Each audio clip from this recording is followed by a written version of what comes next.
اعوذ باللہ من الشیطان الرجیم بسم اللہ الرحمن الرحیم رب اشرح لی صدری ویسر لی امری واحلل عقدۃ من لسانی یفقہوا قولی ربی زدنی علما۔ آج ہم تھوڑا سا سورہ کہف کے فضائل کے بارے میں جانیں گے حدیث کی روشنی میں کہ جو سورہ کہف کی فضیلت آئی ہے۔ سورہ کہف سورہ نمبر 18 صحیح مسلم کی حدیث ہے 2332 نمبر کی، یعنی حدیث سے سورہ کہف کی فضیلت واضح ہوتی ہے کہ آپ صلی اللہ علیہ وآلہ وسلم نے فرمایا کہ جو شخص اس کی ابتدائی 10 آیات کو حفظ کر لے گا اور تلاوت کرے گا وہ دجال کے فتنے سے محفوظ رہے گا۔ اب یہاں پر جو ہمیں فضیلت پتہ چلتی ہے تو وہ یہی پتہ چلتی ہے کہ سورہ کہف کی ابتدائی 10 آیات کو حفظ کر لینا جو ہے وہ اس کی فضیلت کو واضح کر رہے ہیں، سورہ کہف کی فضیلت کو واضح کر رہی ہے۔ اب آگے ہم چلتے ہیں کہ یعنی دجال کے فتنے سے جو ہے یہ سورت محفوظ رکھتی ہے، تو یہ ضروری ہے کہ ہم سورت کا اہتمام کریں، اس کو آگے چل کے ہم جانیں گے کہ کس طرح سے پڑھنا ہے ہم نے۔ تو اب یہاں پر ہم دیکھیں گے کہ جیسے اللہ تعالیٰ نے اصحاب کہف کے بارے میں تو ہم جانتے ہیں کہ 3 لوگ تھے ایلیٹ کلاس کے اور وہ دین کی تلاش میں نکلے تھے، ایمان کی تلاش میں۔ اب بادشاہ جو تھا ان کو فتنے سے یعنی اپنے مذہب میں ڈالنے کی کوشش میں لگا ہوا تھا، لیکن اللہ تعالیٰ نے ان کی نصرت کی اور انہوں نے غار میں پناہ لے لی، ٹھیک ہے۔ تو پھر آگے چل کے واقعہ کافی طویل ہوتا ہے، لیکن یہاں پر بنیادی طور پہ ہم سورہ کہف کی فضیلت کے کانٹیکس میں بات کر رہے ہیں، تو اللہ تعالیٰ نے سورہ کہف کی برکت سے ان کو بادشاہ کے فتنے سے محفوظ کر دیا تھا۔ اب ہم یہ دیکھتے ہیں کہ فتنہ دجال ہے کیا چیز۔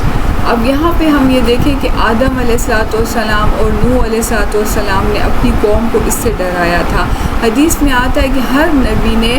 اس کے فتنے سے ڈرایا ہے۔ اچھا، حدیث میں ایک واقعہ آتا ہے، تھوڑا سا ہم بیک گراؤنڈ سمجھیں گے۔ حدیث جو ہے صحیح مسلم کی ہے، 2942 نمبر کی حدیث ہے۔ تمیم الداری جو کہ کرسچن تھے، اولدو کے بعد میں مسلمان ہو گئے تھے، اصل میں ان کی ملاقات دجال سے ہوئی تھی۔ تو جب دجال سے ان کی ملاقات ہوئی تو وہ 1 مہینے کا سفر طے کر کے آپ صلی اللہ علیہ وآلہ وسلم کی خدمت میں پیش ہوئے اور آپ صلی اللہ علیہ وآلہ وسلم کو سارا واقعہ بیان فرمایا۔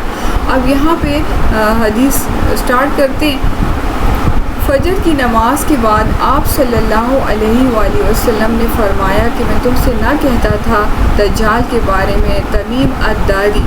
وہ آج میرے پاس پہنچے ہیں 1 مہینے کے سفر کے بعد، اور انہوں نے مجھے ایک واقعہ بیان کیا اور وہ چونکہ ایمان بھی لے آئے ہیں، یعنی وہ دجال کو جب انہوں نے دیکھا تو اس کے بعد وہ ایمان لے کر آ گئے تھے۔ اب یہاں پہ آگے چلتے ہیں، اور انہوں نے دجال سے ملاقات کی ہے، ٹھیک ہے۔ اور اس کے بعد نبی اکرم صلی اللہ علیہ وآلہ وسلم سناتے گئے، راوی کہتے ہیں اس کے بعد ظہر کا وقت آ گیا، پھر آپ صلی اللہ علیہ وآلہ وسلم علامات قیامت بتاتے گئے، عصر کا وقت آ گیا، پھر اس کے بعد عصر کی نماز پڑھی، پھر آپ صلی اللہ علیہ وآلہ وسلم بتاتے گئے، اور صحابہ کرام رضی اللہ تعالیٰ عنہ فرماتے ہیں کہ جب پوری علامات دن بھر میں بتا دی، ہم اتنے خوفزدہ ہو گئے کہ کسی جھاڑی کے پاس سے گزرتے ہوئے بھی ڈر لگتا کہ کہیں دجال نکل کر نہ آ جائے۔ دجال اتنی خطرناک چیز ہے، تو اللہ تعالیٰ ہم سب کو دجال کے فتنے سے محفوظ رکھے۔ اب آگے ہم چلتے ہیں کہ یعنی اس سے بچنے کے لیے یا سیفٹی کے لیے، حفاظت کے لیے ہم یہ 10 آیات کو ایٹ لیسٹ حفظ تو کر لیں، ٹھیک ہے۔ اب ہم یہ دیکھتے ہیں کہ قرآن پاک کا معجزہ، یعنی اللہ تعالیٰ نے ہر دور میں نبی بھیجے اور معجزات دیے، اور اس کے بعد وہ قومیں ایمان لے کر آئیں۔ جیسے موسیٰ علیہ السلام کو ہم دیکھیں تو قرآن پاک میں جیسے ذکر آتا ہے کہ موسیٰ علیہ السلام کو بھی اللہ تعالیٰ نے معجزے دیے تھے۔ تو اب یہاں پر اب ہم یہ چیز دیکھیں کہ قرآن پاک کا معجزہ یہ ہے کہ ہر دور میں قرآن پاک کی آیات جو ہیں وہ ہر چیز کو وضاحت اس کی دیتی رہی ہیں۔ اگر ہم آج کے دور سے دیکھیں تو میڈیکل سائنس ہے، اب وہ 1400 سال پہلے جو ایک چیز اللہ تعالیٰ نے بتا دی تھی، فرما دی تھی، تو وہ آج میڈیکل سائنس اس چیز کو پروو کر رہی ہے، اگر ہم قرآن پاک کی آیات کو ریلیٹ کریں نا۔ تو اب یہاں پہ یہ دیکھتے ہیں کہ عرب جو تھے ان کی فصاحت اور بلاغت جو ہے وہ کافی مشہور تھی، شاعری میں بھی کافی وہ ان کی جو ہے ڈکشن جو تھی وہ کافی اسٹرانگ تھی. لیکن اب ہم یہ دیکھتے ہیں کہ جب انہوں نے سورہ کوثر کو خانہ کعبہ میں لٹکے ہوئے دیکھا تو وہ ان کو یہ سمجھ آ چکی تھی کہ یہ جو ہے اللہ کا کلام ہے اور کسی انسان کا کلام نہیں ہے. تو اب یہاں پر ہم یہ چیز دیکھتے ہیں کہ یعنی قرآن پاک کے الفاظ جو ہیں ہر لفظ ہر صورت اپنے اندر ایک تاثیر رکھتی ہے اور ایک اثر رکھتی ہے. تو لہٰذا ہم اس کو پورے یقین، ایمان اور توکل کی کیفیت میں جب ہم پڑھیں گے تو آبویسلی انشاءاللہ تعالیٰ اس سے ہمیں شفا ہوگی. اب ہم آگے چلتے ہیں کہ اب سورہ کہف حدیث کی روشنی میں آگے چل کے دیکھتے ہیں کہ سورہ کہف کی 10 آیات جو ہیں وہ تلاوت کرنے والا دجال کے فتنے سے محفوظ رہے گا. تو ہمیں یہ چیز تو کنفرم ہو چکی ہے کہ یعنی جن صورتوں کی جو فضیلت جیسے بیان کی گئی ہے ہم نے اس کو ویسے ہی کرنا ہے. اب طبرانی کی روایت ہے 2651 نمبر کی حدیث ہے کہ رسول اللہ صلی اللہ علیہ وآلہ وسلم نے فرمایا جس نے سورہ کہف کو اس طرح پڑھا جس طرح نازل ہوئی ہے تو وہ اس کے لیے قیامت کے روز نور ہوں گی، مکہ سے لے کر جس جگہ وہ رہتا ہو وہاں تک. اور جس نے سورہ کہف کی آخری 10 آیتیں پڑھیں فتنہ دجال سے اسے کوئی نقصان نہیں پہنچے گا. اب یہاں پر یہ بھی بات واضح ہو گئی کہ شروع کی 10 آیات حفظ کر لینی ہے اور آخری 10 آیات کی ہم نے تلاوت کا اہتمام کرنا ہے. آگے چلتے ہیں، حدیث مزید وضاحت کرتی ہے. حاکم بہقی کی روایت ہے 6346 نمبر کی حدیث ہے جمعے کے دن سورہ کہف تلاوت کرنے والے کے لیے 2 جمعوں کے درمیان ایک روشن نور ہوتا ہے. اب یہاں سے ہمیں یہ چیز بھی وضاحت ہو گئی کہ سورہ کہف ٹھیک ہے یہاں پر آیات کا ذکر نہیں ہے، اب پوری صورت بھی ہم تلاوت کر سکتے ہیں. ٹھیک ہے، یہاں سے ہمیں اس حدیث سے یہ چیز واضح ہو رہی ہے کہ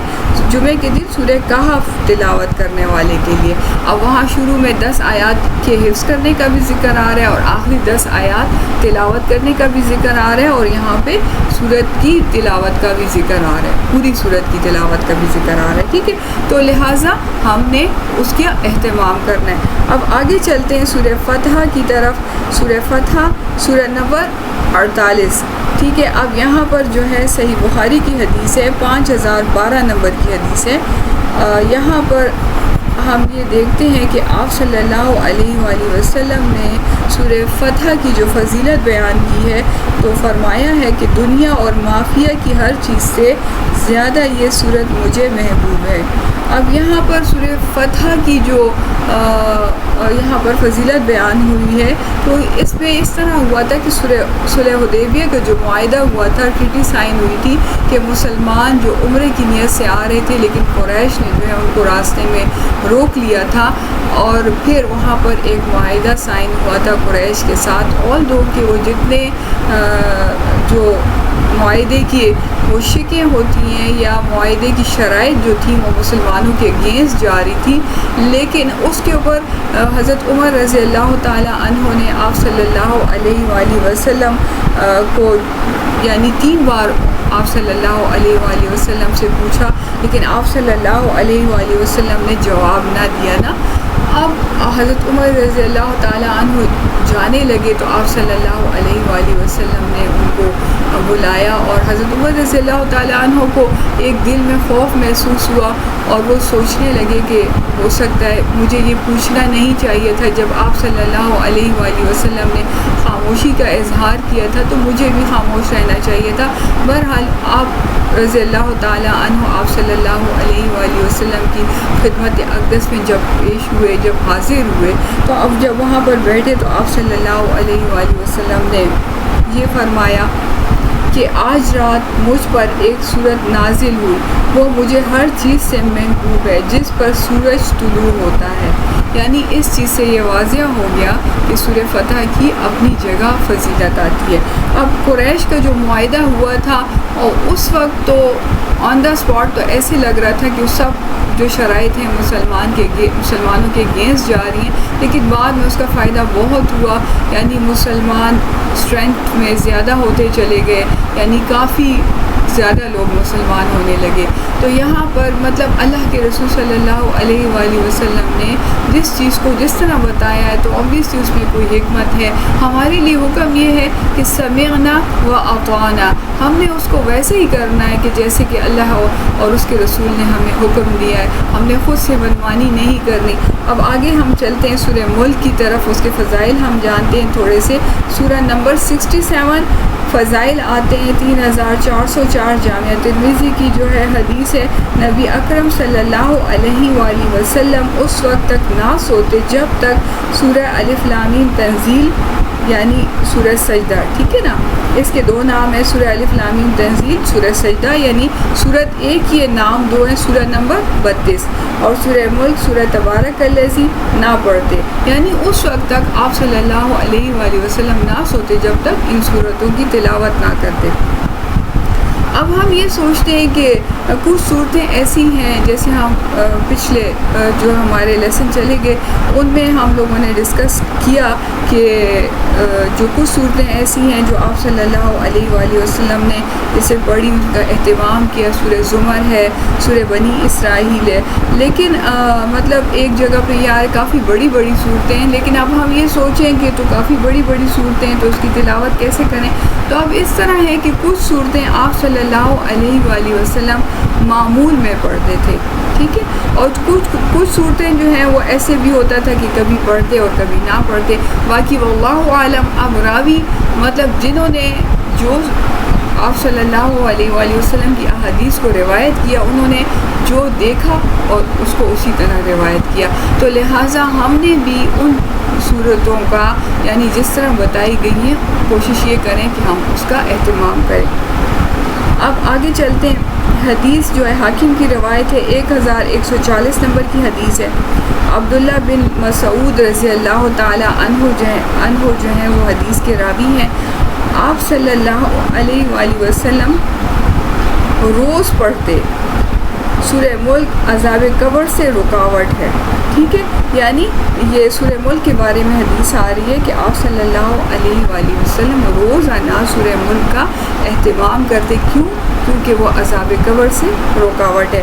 سورہ ملک کی آگے فضیلت پتہ چلتی ہے، ابن ماجہ کی حدیث ہے 3786 نمبر کی کہ سورہ ملک قیامت کے روز اپنے پڑھنے والوں کے لیے سفارش کرے گی، حتیٰ کہ وہ جھگڑا کرے گی اور پڑھنے والے کو بخشوا کر لے جائے گی۔ اب دیکھیں اس کے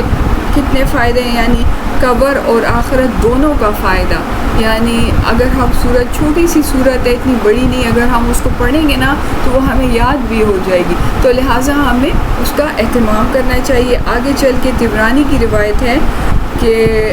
سورہ ملک پڑھنے والے کے لیے سورت آخرت میں جھگڑا کرے گی اور جنت میں لے جائے گی۔ اب کتنی چھوٹی سی صورت ہے اور اس کے جو ہے اللہ تعالیٰ نے یعنی چھوٹی سی صورت کے ذریعے سے وہ ہمیں بخشوا کر یعنی جھگڑا کرے گی اور وہ ہمیں جنت میں لے جائے گی۔ تو اللہ تعالیٰ ہمارے عمل میں برکت ڈالے اور ہمیں سیکھنے کی توفیق عطا فرمائے۔ آج تک کے لیے اتنا کافی، انشاءاللہ نیکسٹ کلاس میں پھر ڈسکس کرتے ہیں، اگلی صورتوں کے فضائل کو تھوڑا سا جانیں گے۔ دعا پڑھ لیتے ہیں، سبحانک اللہم و بحمدک اشہد ان لا الہ الا انت استغفرک و اتوب الیک۔ السلام علیکم ورحمۃ اللہ وبرکاتہ۔